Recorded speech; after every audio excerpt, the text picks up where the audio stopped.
Ever wished you could hit the pause button on aging? Or maybe fast forward through a nasty flu season? Yeah, like just skip to the part where everyone's healthy and forever young. Well, that's the world Frank Julius paints in The Forever Bug. Well, But let's just say there are some serious side effects. it's not quite the utopia people might imagine, is it? Not even close. Yeah. This isn't just a fun what-if scenario. It's about what happens after the miracle cure wears off and we're left dealing with the consequences. It's like, what does healthcare even mean when people don't die from old age? What happens to society when the cycle of life gets disrupted? The book throws us right into the chaos. 2025, the world's going wild, celebrating the end of disease. No more cancer, no more flu shots. It's like a weight has been lifted off everyone's shoulders. Until that weight gets replaced by a whole new set of anxieties. Right. I mean, imagine the stock market crash when entire industries dedicated to keeping us alive just become obsolete. And then there's the big one, no more babies. People are over the moon about staying young forever, but the clock is ticking towards extinction. Talk about a trade-off.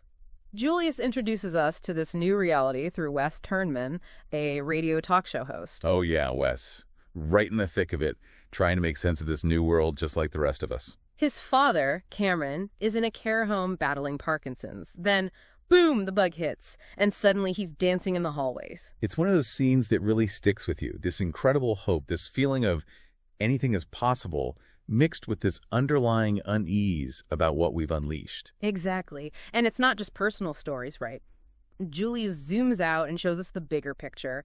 Schools overflowing with ageless students, the insurance industry in a tailspin. Remember that part where they talk about life insurance becoming a black market commodity?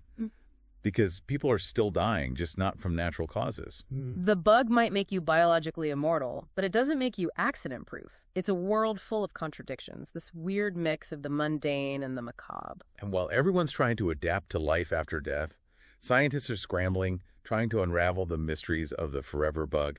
Cue the montage of scientists in lab coats staring intensely at microscopes. We meet Dr. Four and Dr. Evers, who are basically the rock stars of this new world. They're using CRISPR, which, to put it simply, is like editing the source code of life itself. They're splicing genes, trying to pinpoint exactly how the bug rewrites our DNA, trying to figure out if they can undo it. And then after years of research, a breakthrough. It's 2047, and they think they found a way to counteract the bug's effect on fertility. But it's a long shot. Enter the baby lottery, a chance for couples to conceive naturally again, but with a catch. It carries a huge risk, potentially fatal for the parents. Imagine having to make that decision, the chance to have a family, but knowing it could be the last choice you ever make. It's brutal, but it really gets to the heart of what Julius does so well. He forces us to ask these uncomfortable questions about what we value most as human beings. And it's not just about the couples, right? This whole baby lottery thing throws fuel on an already smoldering fire. You've got the forever youngers, those frozen in their prime, living it up while the rest of the world watches. Forever 20 sounds fun in theory, but imagine the social dynamics, the envy, the resentment. It's like a high school reunion that never ends. And then you've got the folks who aged naturally before the bug hit. Talk about a raw deal. They're seeing everything they knew about life, about aging, about the natural order of things just kind of disappear. Like watching the world move on without you. And into all this uncertainty, you drop the baby lottery. Suddenly, there's a chance, a tiny glimmer of hope. Right, at what cost, right? Bruh. And who gets to decide? Because let's be real, the government's running the show now. It makes you think, what would a world without natural births even look like? Who gets to be a parent in that world? Julius doesn't shy away from those questions.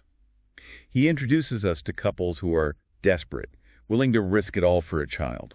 And it's heartbreaking, but it also makes you wonder. Are they being selfish, bringing a kid into this mess? Or are they the only ones who get it?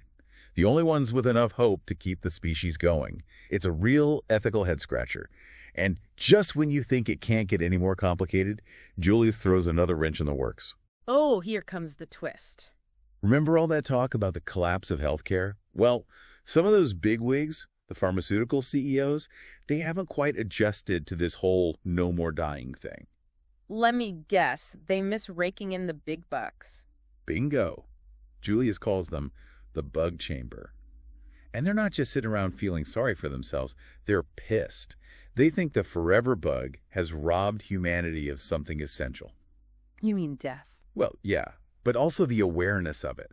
The knowledge that our time is limited, that we're vulnerable. They think it makes us appreciate life more. Exactly. And they're not wrong, are they? I mean, haven't we all had moments where facing our own mortality made us really appreciate what we have? It's dark, but I get it. So what do? Start handing out diseases? They wish. No, they're after something much bigger. They want to control the bug. And that's where things go from unsettling to downright terrifying. This is the part where I started checking the locks on my doors. Julius has a knack for getting under your skin. He takes those everyday anxieties, the ones we try not to think about, pandemics, government overreach, technology out of control, and he throws them into a pressure cooker. And then he sets that pressure cooker right in the middle of this already chaotic world. And just when you think you've got a grip on who to root for, who the good guys are, well, let's just say Julius has a few more surprises up his sleeve. Okay, so we've got the Forever Youngers, we've got the pre-bug elders, we've got Big Pharma plotting in the shadows, and right in the middle of it all, Wes Turnman, our radio host turned accidental hero, is trying to hold on to some semblance of sanity. Oh, about that sanity. Remember that deadly mutation Julius keeps hinting at? Turns out it wasn't an accident. Wait, are you serious? Someone weaponized the bug. Someone with a name we all know, Michael Dern, CEO of Granger Pharma. He's been playing the long game, letting the world panic over the baby lottery so he can swoop in with a solution. Talk about a power move. The guy's holding humanity's future hostage. He even tries to justify it. Says a little suffering is good for the soul. Reminds us that death is part of the natural order. Sounds like something a supervillain would say in a bad action movie. But unfortunately, it's the kind of logic that resonates with a certain type of person. Exactly. And Julius makes the point that we've seen this throughout history. Leaders, governments, corporations, all claiming the moral high ground while pursuing their own agendas. It's scary how easily those lines can get blurred. But here's the good news. Foreign Evers aren't backing down. They see through Dern's BS and refuse to play his game. They're the anti-Dern, right? Yeah. Driven by this almost crazy sense of hope and this belief in the power of science to find a real solution. And they're not alone. Wes, despite being in way over his head, he keeps pushing for the truth, keeps using his platform to amplify their message. And it's messy, and it's dangerous, but it's also kind of inspiring. This reminder that even in the darkest times, there's still people out there willing to fight for something better. Okay, so, does it work? Do they pull it off? No spoilers, but let's just say Julius doesn't let us off the hook that easily. The Forever Bug doesn't offer some magical solution to the chaos. There's no reset button. And that's what makes it so powerful.